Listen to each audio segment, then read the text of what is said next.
Hi friends, welcome back to my channel. ನೋಡಿ, ನಾನಿವತ್ತು ಉಪ್ಪಿಟ್ಟು ಮಾಡ್ತಾಯಿದ್ದೀನಿ. ಇದು ಚಿಕ್ಕ ರವೆ. ನೀವು ಬೇಕು ಅಂದ್ರೆ ದಪ್ಪ ರವೆ ಹಾಕ್ಕೊಂಡು ಮಾಡ್ಕೊಳ್ರಿ. ನಿಮ್ಗೆ ಯಾವ ಥರ ಬೇಕೋ ಆ ಥರ ಮಾಡ್ಕೊಳ್ರಿ. ನಮ್ಗೆ ಇಷ್ಟು ಸಾಕು ಅಂತೇಳಿ ಇಷ್ಟು ತಗೊಂಡಿದ್ದೀನಿ. ನೋಡಿ, ಈಗೇ ಮಾಡ್ತೀನಿ. ಹುರಿಬೇಕಿತ್ತು ಚೆನ್ನಾಗಿ ಒಂದು 10 ನಿಮಿಷ. ಎಲ್ಲರೂ ಉಪ್ಪಿಟ್ಟು ಮಾಡ್ತಾರೆ, ಒಬ್ಬೊಬ್ಬರು ಒಂದೊಂದು ರೀತಿಲಿ ಮಾಡ್ತಾರೆ. ನಾನು ಯಾವ ರೀತಿ ಮಾಡ್ತೀನಿ ಅಂತ ತೋರಿಸ್ತೀನಿ. ನೋಡಿ, ಈ ರೀತಿ. ದಯವಿಟ್ಟು ಸಬ್ಸ್ಕ್ರೈಬ್, ಹೊಸ್ದಾಗಿ ಯಾರೆಲ್ಲ ನನ್ನ ಚಾನಲ್ ನೋಡ್ತಿರಲ್ಲ ಅವರೆಲ್ಲ ದಯವಿಟ್ಟು ಸಬ್ಸ್ಕ್ರೈಬ್ ಮಾಡಿ, ಸಪೋರ್ಟ್ ಮಾಡಿ ಫ್ರೆಂಡ್ಸ್. ನೋಡಿ, ಈ ಥರ ಚೆನ್ನಾಗಿ ರವೆ ಹಾಕ್ಕೋಬೇಕು. ಇಷ್ಟು ರವೆ ಹಾಕ್ಕೊಂಬಿಟ್ಟು 1 ಸ್ಪೂನಷ್ಟು ಎಣ್ಣೆ ಹಾಕ್ಬಿಟ್ಟು ಈ ಥರ ಚೆನ್ನಾಗಿ ಹುರಿಬೇಕಿದು. ರವೆ ಹುರಿ ಹತ್ರಲ್ಲೇ ಮೇನ್ ಉಪ್ಪಿಟ್ಟಿರೋದು. ಘಮ ಘಮ ಅಂತ ಸ್ಮೆಲ್ ಬರಬೇಕು. ಆ ಥರ ಚೆನ್ನಾಗಿ ಕೆಂಪುಗಾಗೋ ಥರ ಹುರಿಬೇಕು ಸ್ವಲ್ಪ. ಇದೊಂದು 10 ನಿಮಿಷ ಚೆನ್ನಾಗಿ ಮೀಡಿಯಮ್ ಹುರಿಬೇಕು. ಒಂದು 10 ನಿಮಿಷ ಚೆನ್ನಾಗಿ ಹುರಿದಷ್ಟು ಚೆನ್ನಾಗಿ ಟೇಸ್ಟ್ ಬರುತ್ತೆ ಉಪ್ಪಿಟ್ಟು. ನೋಡಿ, ಈ ಥರ 10 ನಿಮಿಷ ಇದು ಕೈ ಆಡ್ತಿ ಹುರಿತಾ ಇರಬೇಕು, ಇಲ್ಲಾಂದ್ರೆ ಗಂಟ ಇದಾಗುತ್ತೆ. ಚೆನ್ನಾಗಿ ಹೊತ್ತು ಬಿಡುತ್ತೆ ತಳ. ಅದರಿಂದ ನಾನು ದಪ್ಪ ಪಾತ್ರೆ ಇಟ್ಕೊಂಡಿದ್ದೀನಿ, ಈ ಥರ ದಪ್ಪ ಪಾತ್ರೆನ. ನೀವು ನಿಮ್ಮ ಮನೆಗೆ ಯಾವ್ದು ಇರುತ್ತಲ್ಲ ಅದು ಇಟ್ಕೊಂಡು ಹುರಿದು ಮಾಡಿರಿ. ನೋಡಿ, ಈ ಥರ ಇದು ಒಂದು 10 ನಿಮಿಷ ಹುರಿಯೋಣ ನಾವು. ನೋಡಿ, ಈ ರೀತಿ ಆಗಿದೆ. ಈ ಥರ ಕೆಂಪುಗಾಗೋ ಥರ ನೀವು ರವೆ ಹುರ್ಕೋಬೇಕು. ಫಸ್ಟು ಮೇನ್ ರವೆ ಉಪ್ಪಿಟ್ಟಲ್ಲಿ ರವೆ ಹುರ್ಕೊಳ್ಳೋದೇ ನಮಗಿರೋದು. ನೋಡಿ, ಈ ಥರ ಇದಿರ್ದು ರೆಡಿಯಾಗಿದೆ. ಈ ಥರ ಒಂದು ತಟ್ಟೆಗೆ ಹಾಕ್ಬಿಡೋಣ ನಾವು. ನಿಮ್ಗೆ ಎಷ್ಟು ಬೇಕಾ, ನಿಮ್ಮ ಮನೆಗೆ ಎಷ್ಟು ಜನ ಇದ್ದಾರೆ ಅದ್ರ ಮೇಲೆ ನೀವು ತಗೊಳ್ಳಿ. ನಮ್ಮ ಮನೆಗೆ ಸಾಕು ಇಷ್ಟು ಅಂತೇಳಿ ಇಷ್ಟು ತಗೊಂಡಿದ್ದೀನಿ ನಾನು. ಆಮೇಲೆ ಒಗ್ಗರಣೆಗೆ ಹಸಿಮೆಣ್ಸಿನ್ಕಾಯಿ ಈ ಥರ ಕಟ್ ಮಾಡೀನಿ, ಕರಿಬೇವು ಮತ್ತು ಈರುಳ್ಳಿ. ನಿಮಗೆ ಟೊಮೊಟೊ ಬೇಕು ಅಂದ್ರೆ ಹಾಕ್ಕೊಳ್ರಿ. ನಾನು ಟೊಮೊಟೊ ಹಾಕಿದ್ರೆ ಅಷ್ಟು ಹುಳಿ ಬರುತ್ತೆ ಅಂತ ಹೇಳ್ಬಿಟ್ಟು ಸ್ಕಿಪ್ ಮಾಡ್ತೀನಿ. ನೀವು ಬೇಕು ಅಂದ್ರೆ ಹಾಕ್ಕೊಳ್ಳಿ. ಮತ್ತು ಇದೊಂದು ಆಲೂಗೆಡ್ಡೆ, ಈ ಥರ ಒಂದು ಆಲೂಗೆಡ್ಡೆ ಕಟ್ ಮಾಡಿ ಇಕ್ಕಿದ್ದೀನಿ ನಾನು. ತೊಳಿಬೇಕು, ಒಂದು 3-4 ಸಲ ತೊಳೆದ್ಬಿಟ್ಟು ಹಾಕಬೇಕು. ತುಂಬ ಟೇಸ್ಟ್ ಆಗುತ್ತೆ ಉಪ್ಪಿಟ್ಟು. ಮಕ್ಕಳು ಬೆಳಗ್ಗೆ ಬಿಸಿ ಬಿಸಿದು ಮಾಡಿಕೊಟ್ರೆ ತಿಂತಾ ಇರ್ತಾರೆ, ಚೆನ್ನಾಗಿರ್ತಿದ್ದು. ನೋಡಿ, ಈಗ ಈ ಥರ ಬಾಣಲಿ ರವೆ ಹುರಿದಿದ್ವಲ್ಲ ಅದರಲ್ಲೇ ನಾನೀಗ ನೋಡಿ ಈ ಥರ ಇಷ್ಟು ಎಣ್ಣೆ ಹಾಕಿದ್ದೀನಿ. ಒಂದು 3 ಸ್ಪೂನಷ್ಟು ಎಣ್ಣೆ ಹಾಕಿದ್ದೀನಿ. ಮತ್ತು ಜೀರಿಗೆ ಹಾಕೋಣ. ಅದಕ್ಕೆ ಸ್ವಲ್ಪ ಜೀರಿಗೆ, ಸ್ವಲ್ಪ ಸಾಸಿವೆ.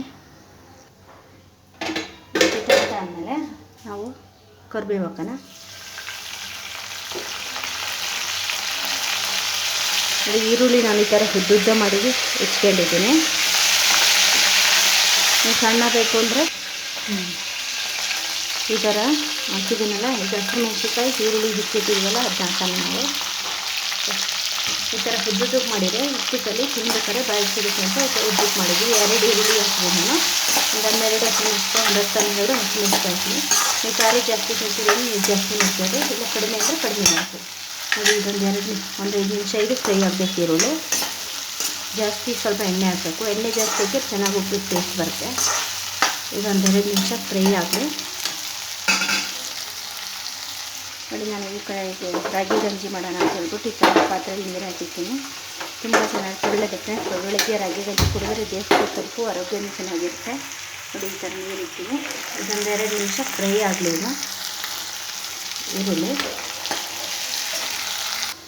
ಉಪ್ಪಿಟ್ಟಲ್ಲೂ ವೆರೈಟಿಯಾಗಿ ಮಾಡ್ತಾರೆ. ಇದು ಸಬ್ಸಿಗೆ ಸೊಪ್ಪು ಹಾಕಿ ಮಾಡ್ತಾರೆ, ಅವರೆಕಾಳು ಹಾಕಿ ಮಾಡ್ತಾರೆ, ತರಕಾರಿ ಹಾಕಿ ಮಾಡ್ತಾರೆ. ಉಪ್ಪಿಟ್ಟಲ್ಲೂ ಯಾವ ರೀತಿ ಬೇಕೋ ಆ ರೀತಿ ಮಾಡ್ತಿರೋದು. ಈ ಥರ ಆಲೂಗೆಡ್ಡೆ ಕಟ್ ಮಾಡಿದ್ನಲ್ಲ, ಈ ಥರ ಆಲೂಗೆಡ್ಡೆ ಹಾಕೋಣ. ಒಂದು 2 ನಿಮಿಷ ಎಣ್ಣೆ ಫ್ರೈ ಆಗಲಿದೆ ಆಲೂಗೆಡ್ಡೆಗೆ. ಅದು ಈಗ ಇದು ಒಂದು 10 ನಿಮಿಷ ಒಂದು 10 ನಿಮಿಷ ಎಣ್ಣೆ ಹಾಕಿ ಆಲೂಗೆಡ್ಡೆ ಹಾಕಿದ್ಮೇಲೆ ಒಂದು 10 ನಿಮಿಷ ಈ ಥರ ಫ್ರೈ ಮಾಡ್ಕೊಂಡ್ರೆ ಚೆನ್ನಾಗಿ. ನೋಡಿ, ಈ ಥರ ಕಲರ್ ಬರಬೇಕು. ಸ್ವಲ್ಪ ಕಲರ್ ಬಂದರೆ ಅದು ಬೆಂದಿದೆ ಅಂತ. ನೋಡಿ, ಆಯಿತಾ.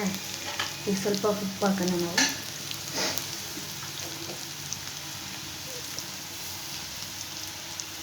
ಎರಡು ಸ್ಪೂನಷ್ಟು ಉಪ್ಪು ಹಾಕಿದೆ ನಾನು. ಜಾಸ್ತಿ ಎಣ್ಣೆ ಹಾಕಿದ್ರೆ ಜಾಸ್ತಿ ಆಗುತ್ತೆ. ಇದು ಚೆನ್ನಾಗಿ ಫ್ರೈ ಆಗಬೇಕಲ್ಲ, ಅದರಿಂದ ಜಾಸ್ತಿ ಎಣ್ಣೆ ಹಾಕಬೇಕು. ನಾನು 3-4 ಸ್ಪೂನಷ್ಟು ಎಣ್ಣೆ ಹಾಕಿದ್ದೀನಿ. ಇದಕ್ಕೆ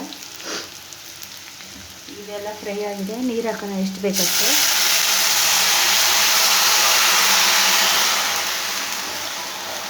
ನೀವು ನೋಡ್ಕೊಂಡು ಹಾಕ್ಕೊಳ್ರಿ ನೀರು ಎಷ್ಟು ಬೇಕಷ್ಟು. ಇದು ಕುದೀಲಿ. ನೋಡಿ, ಈ ಥರ ಈ ಕಡೆ ರಾಗಿ ಗಂಜಿ ನೀರು ಇಕ್ಕಿದ್ನಲ್ಲ, ಅದು ಬಿಸಿಯಾಗಿ ಕುದೀತಾ ಇದೆ. ಆಮೇಲೆ ರಾಗಿ ಗಂಜಿ ವಿಡಿಯೋ ಮಾಡಿ ಹಾಕಿದೆ, ಬೇಕು ಅನ್ನೋದು ನೋಡ್ಕೊಳ್ರಿ. ಇದು ಒಂದು 5 ನಿಮಿಷ ಇದು ಕುದೀಲಿ, ಚೆನ್ನಾಗಿ ಕುದಿಬೇಕಿದು. ನೋಡಿ. ಈಗ ಇದು ಉಪ್ಪು ನೀರು ಹಾಕಿದ್ವಲ್ಲ, ನಿಮ್ಗೆ ಎಷ್ಟು ಬೇಕೋ ಅಷ್ಟು ನೋಡ್ಕೊಂಡು ಹಾಕ್ಯಾಳ್ರಿ. ನಿಮ್ಗೆ ಗಟ್ಟಿ ಬೇಕು ಅಂದರೆ ಸ್ವಲ್ಪ ನೀರು ಕಡಿಮೆ ಹಾಕ್ಯಾಳಿ, ಇಲ್ಲ ತೆಳ್ಳಗಿದ್ರೆ ಚೆನ್ನಾಗಿರುತ್ತೆ ಅಂದರೆ ಈ ಥರ ಮಾಡ್ಕೊಳ್ಳಿ. ನೋಡಿ ಈಗ ಇದು ರೆಡಿಯಾಗಿದೆ. ನಾವು ಇದಕ್ಕೀಗ ಹುರಿದಿಕ್ಕಿದ್ವಲ್ಲ ಆ ರವೆನ ಹಾಕೋಣ. ಒಂದು ಆಲೂಗೆಡ್ಡೆ ಇದ್ರೆ ತಗ ಸಾಕು, ಸಿಂಪಲಾಗಿ ಉಪ್ಪಿಟ್ಟು ರೆಡಿ ಆಗುತ್ತೆ. ನೋಡಿ ಈ ಥರ ಸ್ವಲ್ಪನೇ ಹಾಕ್ತಾ ಹೋಗ್ಬೇಕು. ತುಂಬ ಚೆನ್ನಾಗಿರುತ್ತೆ, ಅಷ್ಟೇ ಟೇಸ್ಟು ಇರುತ್ತೆ. ಬಿಸಿ ಬಿಸಿ ತಿಂತಾಯಿದ್ರೆ ಚೆನ್ನಾಗಿರುತ್ತೆ. ನೀವು ಬೇಕು ಅಂದ್ರೆ ಇದ್ರ ಜೊತೆ ಮೊಸರು ಹಾಕ್ಕೊಂಡು ತಿನ್ಕೊಳ್ಳಿ. ಇದು ನಾನು ಸಣ್ಣ ರವೆದು ಉಪ್ಪಿಟ್ಟು ಮಾಡಿ ತೋರಿಸ್ತಾ ಇರೋದು. ನೋಡಿ ಈ ಥರ ನೀರು ಚೆನ್ನಾಗಿ ತೆಳ್ಳಗಿತ್ತು ಅಂದರೆ ಚೆನ್ನಾಗಿರ್ತಿದ್ದು, ಏಕೆಂದರೆ ಸಣ್ಣ ರವೆ ಇರೋದ್ರಿಂದ ಈ ಥರ ಉಪ್ಪಿಟ್ಟು ತೆಳ್ಳಗಿತ್ತು ಅಂದರೆ ಚೆನ್ನಾಗಿ ಟೇಸ್ಟ್ ಬರುತ್ತೆ, ತಿನ್ಬೇಕಾದ್ರೂ ಅಷ್ಟೇ ಚೆನ್ನಾಗಿರುತ್ತೆ. ನೋಡಿ ರೆಡಿ ಆಯ್ತು. ಇದು ನಿಮಗೆ ಕೊತ್ತಂಬರಿ ಐತೆ ಅಂದರೆ ನೀವು ಲಾಸ್ಟಿಗೆ ಕೊತ್ತಂಬರಿ ಹಾಕ್ಕೊಳ್ಳಿ. ಈ ಥರ ಕೊತ್ತಂಬರಿ ಇಲ್ಲ ಅದರಿಂದ ನಾನು ಹಾಕ್ತಾಯಿಲ್ಲ, ನಿಮ್ತ ಇತ್ತು ನೀವು ಹಾಕಿ ಮಾಡ್ಕೊಳ್ಳಿ. ತುಂಬ ಟೇಸ್ಟ್ ಬರುತ್ತೆ, ಬಿಸಿ ಬಿಸಿ ತಿಂತಾಯಿದ್ರೆ ಒಳ್ಳೆ ಸಖತ್ತಾಗಿರುತ್ತೆ ಇದು ಉಪ್ಪಿಟ್ಟು. ನೋಡಿ ಎಷ್ಟು ಚೆನ್ನಾಗೈತೆ ಅಂತ. ಆಯಿತು, ರೆಡಿ ಆಯಿತು ನೋಡಿ. ಇದೊಂದು 2 ನಿಮಿಷ ಹಿಂಗಾದ್ಮೇಲೆ ಒಂದು 2 ನಿಮಿಷ ಈ ಥರ ಮುಚ್ಚಿಟ್ಬಿಟ್ರೆ ರೆಡಿ ನಮ್ಮದು ಉಪ್ಪಿಟ್ಟು.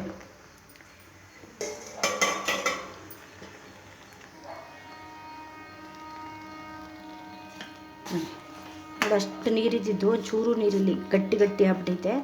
ಅದರಿಂದ ನಾನು ಸ್ವಲ್ಪ ನೀರು ಮಾಡಿದ್ದೀನಿ. ಚೆನ್ನಾಗಿರುತ್ತೆ, ನೀರಿದ್ದು ಉಪ್ಪಿಟ್ಟು ಬಿಸಿ ಬಿಸಿ ತಿಂತಾಯಿದ್ರೆ ಟೇಸ್ಟ್ ಸಖತ್ತಾಗಿರುತ್ತೆ. ನೋಡಿ ರೆಡಿ ಆಯಿತು. ಇಷ್ಟೇ ನಮ್ಮದು ಉಪ್ಪಿಟ್ಟು. ನೀವು ಒಂದ್ಸಲ ಈ ಥರ ಮಾಡ್ಕೊತೀನಿ. ಇಷ್ಟ ಆಯ್ತು ಅಂದರೆ ಲೈಕ್ ಮಾಡಿ, ಶೇರ್ ಮಾಡಿ, ಸಬ್ಸ್ಕ್ರೈಬ್ ಮಾಡ್ಕೊಳ್ಳಿ.